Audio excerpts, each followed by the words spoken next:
사도는 골로새서를 통해서 우리가 새 사람을 입은 자라는 정체성을 가르쳐 주면서 새 사람을 입은 자로서 그 정체성대로 살아가야 한다라는 것을 말하죠. 그러나 그것이 쉽지만은 않습니다.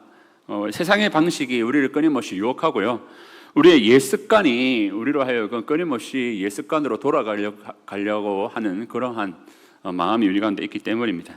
그래서 사도는 계속해서 옛사람을 죽이고 너희 행실을 죽이고 새 사람을 입은 자로서 살아가야 된다, 그리고 그런 신뢰들을 계속해서 이야기했죠. 그리고 오늘 본문에서 사도는 옛 습관을 벗어버리고 새 사람을 입은 자로서 새 사람으로 살기 위해서 반드시 필요한 것이 있습니다. 그것은 뭐냐면 기도라는 겁니다. 기도를 계속하고라고 시작하고 있는데, 기도를 계속한다라는 것은 어떤 내가 살면서 아침 먹기 전에 기도하고 자기 전에 기도하는 것을 계속하라라는 그런 어떤 의미가 아니라, 우리의 전생의 가운데 기도가 지속되도록 하라는 것입니다. 우리가 어딜 가든지 무엇을 하든지 무엇을 먹든지 어떤 가운데 있더라도 항상 기도가 일상화되게 해라, 기도를 계속하라라는 것은 그러한 것입니다. 그래서 꾸준하게 인내하며 계속하다라는 그러한 뜻을 가지고 있습니다. 그래서 기도는 우리가 계속 어느 곳에 있든지 어떤 상황에 있든지 간에 항상 하나님 앞에 나아가려는 그런 기도하는 마음을 품으면요, 우리가 세상 가운데 혹은 옛 습관 가운데 쉽게 잠들지 않습니다. 기도는 우리로 하여금 항상 영적으로 깨어있게 하고, 우리가 누구인지 어디를 향해서 가야 되는지 끊임없이 하나님께서 우리에게 말씀하시고 또 우리의 삶을 인도하시기 때문에 계속해서 깨어서 기도하라라고 말합니다. 골로새서에서는 4장까지 나오는데 여기서 7번이나 감사라는 단어가 나오죠. 새 사람의 본분이 감사라는 것을 강조합니다. 기도는 감사를 일으키고, 감사는 우리의 삶을 일깨웁니다. 감사는 어떨 때 일어나죠? 그냥 가만히 있다가 옆에 사람한테 감사합니다라고 말하지는 않습니다. 감사라는 것은 기본적으로 그 상대방의 호의로부터 시작하는 겁니다. 감사는 상대방이 나에게 아무런 조건과 아무런 자격 없이 나에게 뭔가 호의를 베풀었을 때 우리는 감사라는 마음을 가지게 됩니다. 그래서 감사는 스스로에게 나오는 것이 아니라 대상이 나에게 해준 호의로 일어나는 일이기 때문에, 기도는 세상이 나에게 뭔가 주는 것도 아니요, 내가 내 노력으로 살아가는 것이 아니다, 항상 하나님께서 우리에게 모든 것을 주신다는 것을 끊임없이 깨닫게 합니다. 기도를 하다 보면 하나님께서 지금도 나와 함께 하시는구나, 우리가 이때까지 살아왔던 삶들이 잘 이해가 되지 않았지만 기도를 하면 하나님께서 평안을 주시고 이 가운데서도 하나님의 주권 안에 있구나, 라는, 하나님께서 늘 함께 하셨고 앞으로도 함께 하실 것이라는 그러한 마음을 기도를 통해서 우리에게 끊임없이 주어집니다. 그래서 기도할 때야만이 하나님께서 우리에게 베푸시는 모든 호의와 은혜들이 이해가 되고 보이기 때문에 비로소 온전한 감사가 나오더라는 겁니다. 그래서 하나님께 감사하라라는 것은 그냥 말로만 감사하라는 것이 아닙니다. 저도 살아가면서 수많은 감사합니다 말을 많이 하지만 이제 인사치레로 할 때가 참 많지 않습니까? 우리가 세상 살면서 감사합니다라는 말을 하면 좋잖아요. 인사하면서 안녕히 가세요, 감사합니다라고 말을 하면 좋죠. 굳이 안 하기보다는 하는 것이 더 공손하고 상대방에 대한 예의이기 때문에 항상 저도 감사합니다라는 말을 주로 많이 합니다. 그런데 이제 진짜 마음을 담은 감사는 뭡니까? 감사합니다, 안녕히 가세요 라기보다 감사합니다, 이게 진짜 저의 감사입니다. 이건 오라는 감탄사가 먼저 나오게 되는데요, 저 같은 경우는 생각지도 못한 호의, 아니 나에게 나를 이렇게 생각해 주신다고, 그런 어떤 감동으로 감사합니다라는 그런 어떤 마음을 담는 감사 있지 않습니까? 하나님께서 하나님 감사합니다라는 어떤 형식적인 인사치레의 감사를 말하는 것이 아니라, 하나님, 제게 날마다 오늘도 저에게 이러한, 나에게도 늘 동행하여 주시고 이러한 놀라운 일들을 주시니 감사합니다. 나의 삶 가운데서 또 항상 밀착해 주시고 내가 걱정하고 염려했던 것 모든 것이 하나님 앞에서 생각해 보니까 하나님께서 주시는 마음을 생각해 보니까 아무것도 아니군요. 하나님 감사합니다라는 그러한 감사가 우리의 일상화가 되려면 어떻게 해야 됩니까? 그냥 감사합니다. 밥 먹기 전에 감사합니다. 이렇게 말하는 형식적인 것이 아니라 정말로 하나님께서 내게 날마다 호의를 베푸시고 은혜를 베푸신다는 것을 우리가 느꼈을 때 참으로 감사하다는 고백이 나오죠. 그 느낌을 하나님께서 내게 은혜를 베푸신다는 그 현장을 우리는 어디서 발견할 수 있다는 말입니까? 말씀을 통해서도 발견할 수 있지만 주로 우리는 기도를 통해서 하나님께서 우리와 함께 하심과 기도를 통해서 우리에게 주시는 마음들과 기도를 통해서 우리에게 주시는 응답들로 말미암아서 우리는 참된 감사가 나오다라는 겁니다. 사도 바울은 너희가 살아갈 때 세상 가운데 휘둘리거나 또 혹은 네가 뭔가 해서 하나님 앞에 섰다고 생각하지 마라. 하나님께서 너희에게 모든 것을 더하셨다는 것을 기억하면서 항상 기도에 감사함으로 깨어 있으라 라고 말하는 거죠. 살아가는 모든 순간순간에 하나님의 은혜가 없는 것이 없고 하나님의 도우심이 없었던 적이 없으니 날마다 기도하면서 그것을 발견하며 살라는 겁니다. 그 감사와 기쁨과 즐거움 가운데 살아가라는 것이죠. 그때에서야 우리가 비로소 깨어 있을 수 있습니다. 세상 헛된 우상들이 나에게 돈이, 물질이, 명예가 나에게 기쁨을 주는 것이 아니라 하나님께서 나와 함께 하신다는 그 자체가 기쁨이구나. 내가 하나님을 아버지라 부를 수 있는 것 자체가 즐거움이구나. 얼마나 감사한 인생인가라고 말하면서 하나님 앞에서 새 사람으로 살아갈 수 있다는 것이죠. 기도라는 것은 그냥 우리가 하나님 앞에 하나님 이거 해주십시오라고 말하는 일방적인 어떤 소원을 비는 시간이 아닙니다. 요즘에 저희 어머니가 정년퇴직을 하셔가지고 집에서 이제 소소한 소일거리를 하고 계시는데 제가 자주 이제 한 번씩 찾아가거든요. 한 번씩 찾아가서 점심도 먹고 월요일 되면 어머니 소일거리를 도와드리러 갑니다. 가서 옛날에는 이제 어머니한테 오랜만에 만나면 할 얘기가 별로 없었는데 요즘에는 주중에 한두 번은 찾아가서 뵈니까 참 할 얘기가 많으시더라고요, 어머니가. 그래서 제가 평생 어머니하고 39년, 40년 이렇게 살았지만 지금 요즘에 어머니의 그런 어떤 생각들과 말들과 그런 것들이 많이 이해가 되고 많이 아는 시간입니다. 그래서 어머니랑 대화를 하면 할수록 나도 마음이 편해지고 나에게 든든한 뒷배가 있다는 그 기쁨이 있고 또 어머니도 아들하고 이제 얘기를 많이 하니까 어머니도 좋아하셔서 대화가 참 즐겁습니다. 제가 어머니한테 찾아갈 때마다 엄마 돈이 없다면 돈 좀 빌리도 하면 엄마가 저를 찾을까요? 그만 왔으면 좋겠다라고 생각이 되겠죠. 근데 어머니 얘기를 들어주고 싶고 나도 어머니한테 대화하면 의지가 되고 뒷배가 있다는 사실, 세상 사람들이 다 나를 등 돌려도 어머니는 나를 등 돌리지 않는다는 그 정서적인 그 안정감이 늘 힘들 때마다 어머니를 찾게 되는 겁니다.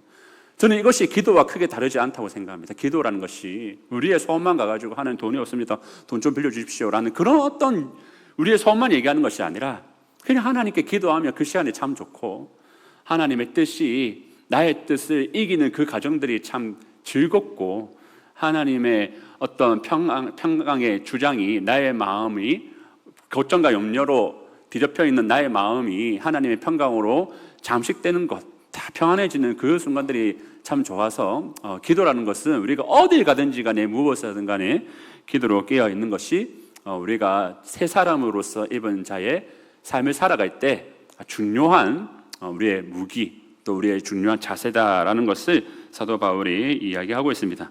그리고 사도 바울은 계속해서 우리를 위하여 또 기도하라라고 말합니다. 우리가 이웃을 위해서 기도하는 것을 우리가 중보라고 하죠. 사실 우리 자체로는 중보 기도가 불가능합니다. 우리도 하나님께 못 받아들여지는데 우리가 어떻게 다른 사람을 위해서 기도하겠습니까? 어제 투표 날이었죠. 근데 어제 아내는 출근을 했습니다. 그래서 저는 이제 아이들은 이제 어린이집이 쉬니까 아이들하고 이제 있다가 아이들 밥을 먹일 때 제가 제 방에서 조금 쉬었거든요. 방에서 한 30분 정도 쉬었다가 나가보니까 집안이 완전 정쟁터가 되어 있는 겁니다. 발 디딜 곳이 없어요. 밥 다 던지고 난리가 난 거예요. 사실 제가 그걸 봤어야 되는데 아들 3명 키워보면 힘들잖아요, 혼자 키우기가. 그래서 나가보고 너무 딱 보는 순간 너무 슬퍼가지고 이 쉬는 날에 내가 이렇게 고생을 해야 되나 싶어가지고 이 첫째 아들에게 이서야 동생들이 밥 던지고 이렇게 방을 어지럽혀 놓으면 너가 좀 못하게 하지 라고 하니까 이 셋째가요, 셋째 막내가 저를 보더니 아빠! 하지 마! 아빠 안 돼! 형 뭐라 하지 말라고. 근데 지가 한 거거든요. 지가 밥을 다 던지고 엉망해 놓은 걸 이제 세 명이 다 했으니까 첫째는 뭐라 한 건데 셋째가 눈을 부라리면서 저한테 삿대질하면서 아빠 하지 마! 안 돼! 하는 거예요. 그럼 제가 감동받겠습니까? 우리 막내가 형을 아끼는 거라고 감동받으면서 잘 키웠다 하겠습니까? 더 열받죠. 야, 네가 제일 문제라고. 네가 뭔데 하면서 이렇게 되게 좀 속으로 화가 났습니다. 그래서 여러분, 우리는 사실 중보기도가 불가능합니다. 왜냐하면 우리도 죄인이기 때문입니다. 우리가 누굴 위해서 하나님께 기도할 수 있단 말입니까? 그런데 우리가 누군가를 위해서 기도할 수 있다는 것은 왜 우리가 기도할 수 있다는 겁니까? 예수님으로 인하여서 우리가 새로운 신분과 새로운 지위가 주어졌기 때문입니다. 중보기도라는 것은 제사장에게 주어진 일이죠, 주로. 그래서 내가 그리스도로 얽혀져서 내가 제사장적 신분으로 우리가 살아간다는 겁니다. 그래서 사도 바울은 이제 나를 위해서 기도해라, 이웃을 위해서 기도하라는 건 뭡니까? 너의 기도를 하나님께서는 들으신다는 겁니다. 우리에게 다른 사람을 위해서 기도하라고 왕 같은 제사장의 신분을 주셨다는 겁니다. 그래서 우리는 이웃을 위해서 기도하는 것은 우리의 선택이 아니라 하나님께서 우리에게 제사장으로 얹혀 준 결과라는 것을 기억해야 됩니다. 그래서 하나님께서는 우리에게 얹혀 주면서 너희가 살아가는 모든 영역을 위해서 기도하라, 이웃을 위해서 기도해라, 교회를 위해서 기도해라, 나라를 위해서 기도해라, 이러면서 이제 우리에게 제사장적인 신분을 주신 거죠. 그래서 사도 바울도 우리를 위해서 너희가 기도해라. 왜냐하면 하나님께서는 그러한 기도를 하라고 너희에게 얹혀 주셨고 너희의 중보 기도를 들으시는 분이시다라는 것을 우리에게 얘기해 주는 거죠. 그래서 우리는 새 사람을 입은 자로서 중보 기도는 우리가 살아가야 할 방향입니다. 우리가 이때까지는 자신만을 바라고 자기만을 위해서 기도했다면, 새 사람을 입은 자라면 하나님 나라와 또 이웃을 위해서 기도할 수 있는 제사장적 기도를 할 수 있어야 됩니다. 내가 중보자로서 하나님 앞에 섰다는 것을 기억하고, 사도 바울이 말한 것처럼 너희가 기도하되 특별히 우리를 위해서 기도하라라고 말한 것처럼 그런 기도를 우리가 할 수 있어야겠죠. 사도 바울은 특별히 자기를 위해서 기도해달라고 하면서 전도할 문을 우리에게 열어주사 그리스도의 비밀을 말하게 하기를 구하라라고 말합니다. 지금 사도 바울의 상태가 메인바되어 있죠. 감옥에 갇혀 있기 때문에 복음 전파에 대한 길이 막혀 있었습니다. 사도 바울은 현실적으로는 더 이상 사역이 불가능하지만 전도할 문이 열려서 복음을 계속 전할 수 있게 해달라고 기도하라라는 것이죠. 사도 바울이 다른 거 말하는 거 아닙니다. 자기가 감옥에 갇혀 있으니까 어떻게든 수를 써봐라, 아니면 보석금을 좀 내봐라, 이런 식으로 현실적인 이야기들과 생각들을 강구하는 게 아니라 현실이 가로막혀 있기에 능히 하실 수 있는 하나님께 기도를 해달라고 말하는 것이죠. 그것이 바울이 바랄 수 있는 가장 큰 능력입니다. 가장 큰 도움입니다. 하나님께서 일하시면 불가능한 일이 일어나는 것이죠. 그래서 사도 바울은 또 너희가 나를 위해서 기도할 때 무엇을 위해 기도하라 하냐면, 물론 물질적이고 재정적인 어려움도 있고 여러 가지 어려움도 있겠지만 어떻게든 하나님의 나라의 복음이, 하나님의 말씀이 어떻게든 계속해서 전파될 수 있게 해달라고, 나의 사명을, 우리 교회의 사명을 끝까지 이룰 수 있게 해달라고 기도를 부탁하고 있습니다. 그래서 우리의 최고의 기도 제목이란 무엇입니까? 주기도문에 나와 있듯이 우리는 하나님 아버지의 뜻이 하늘에서 이루어진 것 같이 땅에서도 이루어지게 하소서라는 것을 시작해서 그것을 위해서 우리가 시험에 들지 않게 하시고 일용할 양식을 주시고 악에서 구하옵시고 라는 것들이 나오는 겁니다. 하나님의 뜻이, 하나님의 나라가 나를 통해서 이 땅에 이루어지는 것, 이것이 우리의 최고의 기도 제목이 되어야 됩니다. 사도 바울이 감옥에 갇혀 있으면서 필요한 것도 많고 여러 가지 기도 부탁할 것들이 많았겠지만 궁극적으로 사도 바울은 어떻게든 내가 하나님께 받은 사명을 끝까지 잘 지속할 수 있도록 하나님의 복음이 계속해서 전파될 수 있게 해달라고 기도를 부탁하고 있는 것이죠. 이것이 새 사람을 입은 자, 왕 같은 제사장의 신분을 입은 자로서 기도해야 하는 이유가 됩니다. 첫 번째는 새 사람을 입었기 때문에 새 사람을 입은 자로 살아가고 깨어있기 위해서 기도해야 되고요. 두 번째는 우리의 신분과 지위가 제사장적이기 때문에 중보 기도를 계속해서 지향해야 되고요. 세 번째로는 하나님의 나라가 온전히 임하기 위한 그 궁극적 목적을 위해서 기도해야 한다는 것을 사도 바울이 말하고 있습니다. 5절에서 6절을 보시면 또 이제 문맥이 좀 달라집니다. 외인과 비신자들, 외인이 곧 비신자들을 가리킵니다. 그런 비신자들을 대할 때 지혜롭게 대하라라고 말합니다. 지혜롭게 대하라라는 것은 하나님께서 주신 지혜로서 하나님 말씀하신 대로 그들을 대하라라는 그런 뜻입니다. 그래서 지혜롭게 대하라라고 얘기하면 엄청 크잖아요. 그 범위가. 어떻게 지혜롭게 하라는 말이지는 엄청 큰데 오늘 본문에서는 특히 외인에게 복음을 전파하는 일에 지혜롭게 하라는 것에 중점을 두고 있습니다. 세월을 아끼라라고 말하는데 세월을 아끼라는 것은 모든 기회를 최대한 활용하라는 뜻입니다.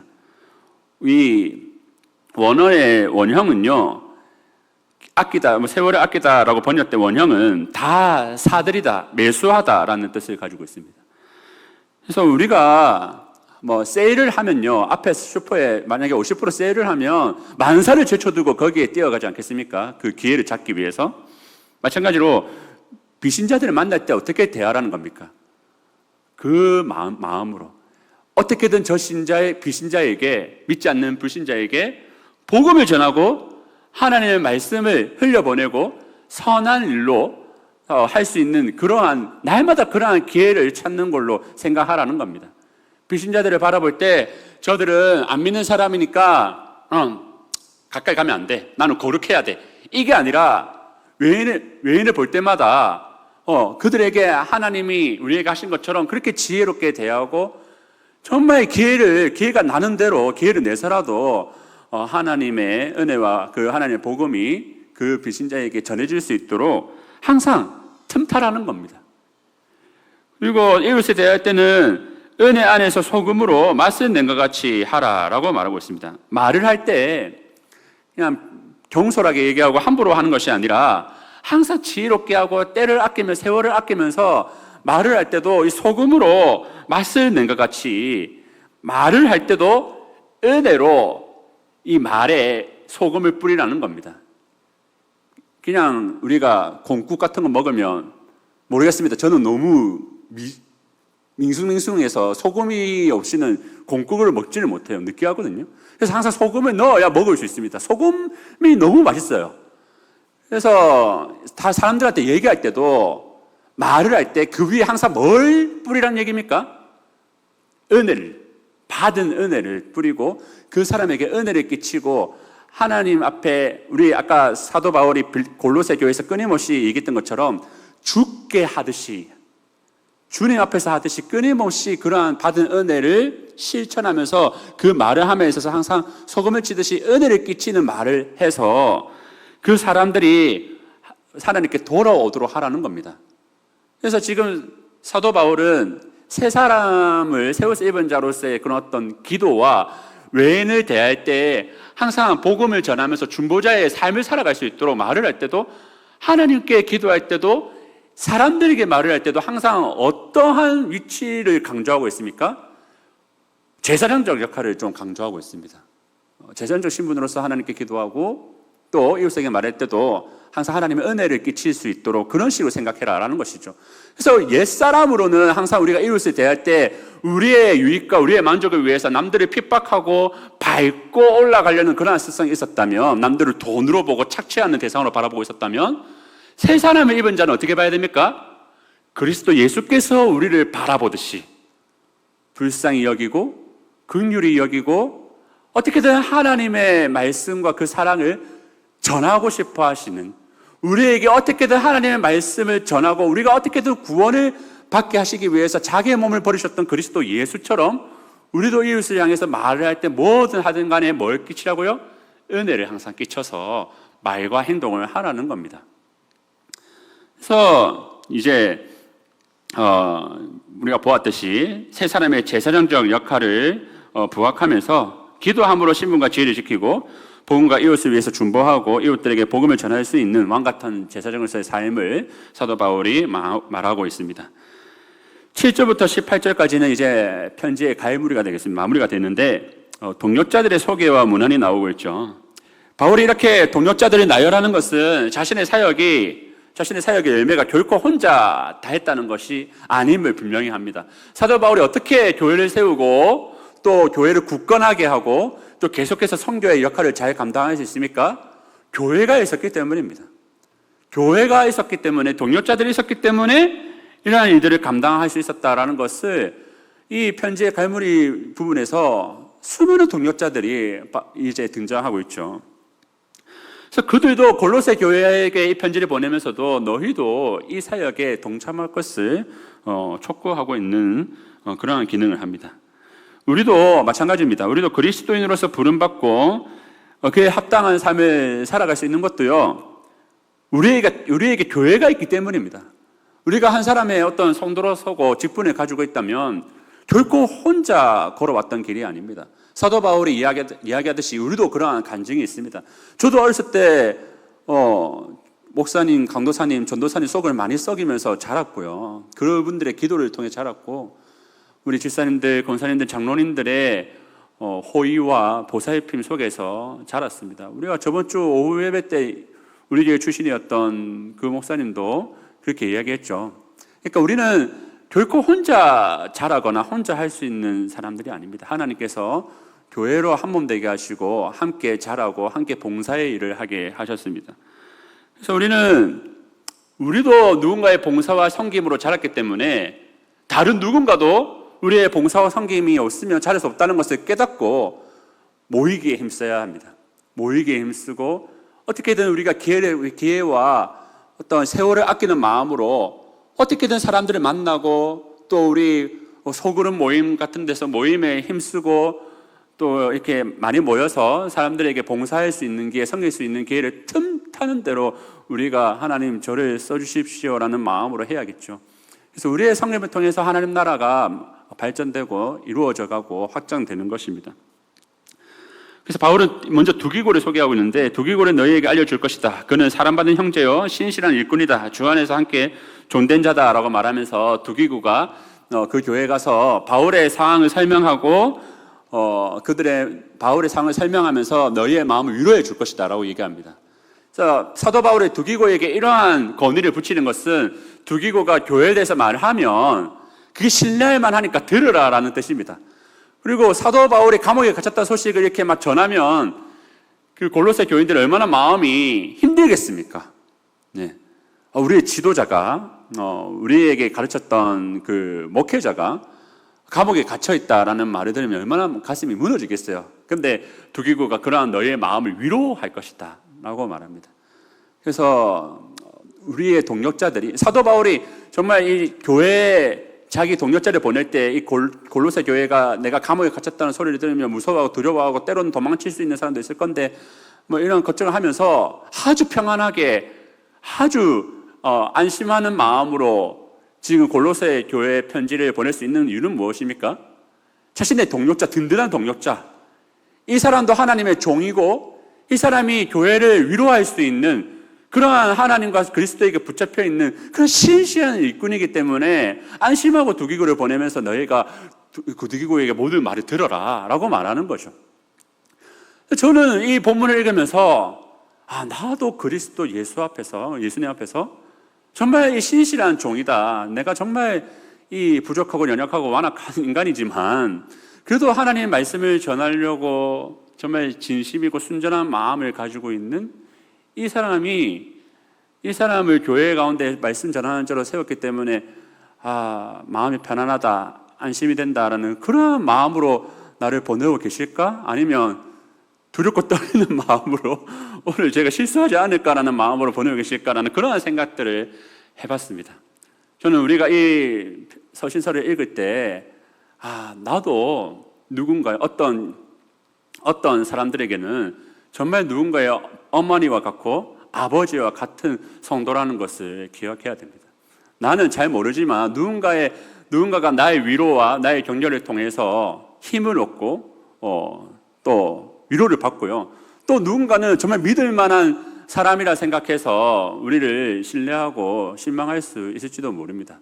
만약에 내가 그리스도 앞에서 그런 존재가 아닐 수도 있겠다고 생각하면 이러한 사모하는 마음을 함께 품었으면 좋겠습니다. 우리가 주님 앞에서 정말 신망받고 신뢰받고 어떤 일을 하는 데 있어서 이분이 계시면 여기서는 어떤 싸움이 일어나도 잘 중재를 할 수 있지. 이 사람이 있으면 그 공동체 내에서 위로를 흘려보내고 사랑을 흘려보내는, 분쟁과 다툼과 시기가 있을 때 그 싸움 가운데서 화평을 전할 수 있는 그런 신실한 일꾼이지라는 그런 칭찬을 하나님과 사랑 앞에서 받는 것을 사모하는 우리가 되기를 바랍니다.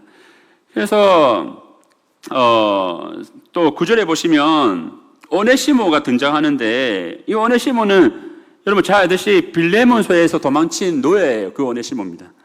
그도 회개하고 예수님께 돌아와서 교회의 신실한 형제요 동역자가 되었습니다. 그는 지금 이 길로 빌레몬소와 골로새서를 들고 돌아가고 있죠.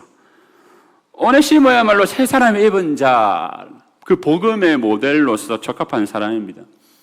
죄인이자 노예로서 죽어야 할 죄인이, 이 도망친 노예가 빌레몬의 형제로 받아들여져야 된다라는 바울의 주장은요, 오늘 우리가 그리스도 예수 앞에서 죄인이요, 죽어야 될 박력자, 죽어야 될 죄인이 오늘날 그리스도의 형제로 불림을 받은 그 놀라운 신분과 지위를 나타내는 사람이죠. 우리가 죽어야 될 죄인인데 그리스도 예수의 은혜와 사랑으로 말미암아 그리스도께서 우리를 형제라 불러주시는 그 사랑과 그 자비와 그 긍휼 가운데 있다면 우리도 남들을 그렇게 사랑하고 포용해 줄 수 있어야 되고, 또 우리가 하나님 앞에서 그렇게 범죄한 사람인데 하나님께서 우리의 신분과 지위를 이렇게 바꿔놨다. 이 사람도 노예에 불과하고 도망친 사람, 배신자에 불과한데 그리스도를 만나고 나서 새 사람이 되고 하나님의 신실한 일꾼이 된 것처럼 복음이 정말 복음 하나만으로 모든 세대가, 모든 그 지위가 다 평평해지고 하나님 나라라는 그 공동의 목적을 가지고 서로 사랑하고 서로의 형제로 받아들여지는 놀라운 일들이 이 복음을 통해서 진짜로 일어나는 것이라는 것을 사도 바울은 오네시모를 통해서 골로새 교회에 가르쳐주고 싶은 거죠. 그리고 이제 마가가 소개되고 있죠. 마가는 어떤 사람입니까? 2차 전도 여행 시작하기 전에 사도 바울은 마가와 헤어졌습니다. 그 마가의 연약함을 보고 사도 바울이 헤어졌지만 오늘 보면 마가를 또 기쁘게 소개하면서 마가를 즐거워하는 모습이 보이죠. 그래서 복음의 능력이 지금 소개하는 사람들을 보십시오. 연약하고 부족하고 때로는 노예고 여러 가지 부족한 사람들이 있다 할지라도 또 여러 가지 신분, 의사 출신 누가가 소개되고 있죠. 그리고 또 노예 오네시모가 소개되는 것처럼 이 복음이 모든 이방인과 헬라인이나 유대인들을 하나로 묶고 모든 신분과 지위를 하나로 묶어서 장차 새하늘 새 땅이 오며 함께 이루어질 하나님 나라를 이미 맛보고 그 사랑과 평안 가운데 함께 하나님 나라를 위해서 수고하는 자들을 골로새 교회에 소개해 주면서 지금 너희도 거짓 가르침 때문에 어렵고 황제 수습의 사상으로 인해서 많이 혼란스럽고 박해와 핍박으로 많이 고통 가운데 있지만 이미 하나님 나라는 시작되어서 이미 천국을 맛보는 사람들이 있다는 것을 계속해서 사도 바울이 소개하고 있다는 겁니다. 그 가운데 누가 있다고요? 골로새 교인들도 함께 그 하나님 나라를 맛보고 이 나라에 참여할 수 있고 제사장적 소명을 잘 하라고 사도 바울이 이야기하는 거죠. 그리고 오늘날 우리들도 이 하나님 나라를 맛볼 수 있어야 됩니다. 우리 안에 있는 그런 수많은 차별과 어떤 다툼, 어떤 그런 안 좋은 악한 세상의 가르침을 다 벗어버리고 우리가 정말 그리스도 예수의 마음을 품고 제사장적 신분을 가지고 우리가 살아간다면 우리 교회도 하나님의 나라를 맛보고 날마다 하나님 나라를 이루며 살아가는 그런 영광을 우리가 살아갈 수 있다는 겁니다. 근데 안타깝게도 이 중에서 데마도 소개되고 있지만 데마는 후에 세상을 사랑하여서 복음을 저버린 자로 나중에 디모데후서에서 사도 바울이 이야기하죠. 그는 세상을 사랑해서 나를 떠나갔다라고 말하죠. 그러니까 우리는 이러한 이름이 불려질 때 우리가 하나님 앞에서 어떠한 이름으로 불려질 것인가에 대한 것을 항상 생각하며 살아가야 됩니다. 세상을 사랑하여서 결국에는 나를 따라오지 못했다라는 그리스도의 말씀을 그날에 듣지 않도록 항상 깨어 있어야 하겠습니다. 날마다 주님과 동행하고 주님의 나라를 위해서 신실한 일꾼으로 살았다라는 그러한 칭찬받기를 원합니다라고 날마다 사도 바울이 권면한 것처럼 깨어서 기도하고 감사함으로 기도하여서 날마다 우리의 삶이 세상을 사랑하고 나를 사랑하는 삶이 아니라 말을 할 때, 기도할 때든 간에 항상 은혜로 기도하고 은혜로 말할 수 있는 그런 어떤 제사장적 사명감을 가지고 살아가야 하겠습니다. 사랑하는 교회 여러분, 말씀을 마치겠습니다. 우리도 오늘 말씀을 생각하면서 주님 앞에서 충성된 일꾼으로 부름받기를 원하며 살아가는 저와 여러분이 되기를 바랍니다. 날마다 기도에 깨어 있고요. 또 내가 교회의 신실한 일꾼과 또 어른이 되어서 누군가에게 의지가 되어주고 위로를 해줄 수 있는 사람으로 저와 여러분이 되기를, 저와 여러분이 서가기를 바랍니다. 바울이 신실한 사람들과 함께하면서 사역을 끝까지 할 수 있었고, 또 그 교조로 말미암아서 바울도 힘을 얻고 교회도 힘을 얻었던 것처럼 우리도 모이게 힘써서 그 교제를 통하여서 서로 간에 힘이 되어지고 위로가 되어지고 기도가 되어줄 수 있는, 이 세상은 흩어지기 좋아하고 모이기를 싫어하는 세상이 와버렸는데 코로나 이후로 더 그렇게 돼버렸죠. 근데 우리는 끝까지 모이게 힘쓰고 서로 돌아보고 서로 사랑할 수 있는 신실하고 사랑이 많은 제사장으로서 하나님 앞에서 칭찬받는 우리 교회가 되기를 주의 이름으로 축원합니다.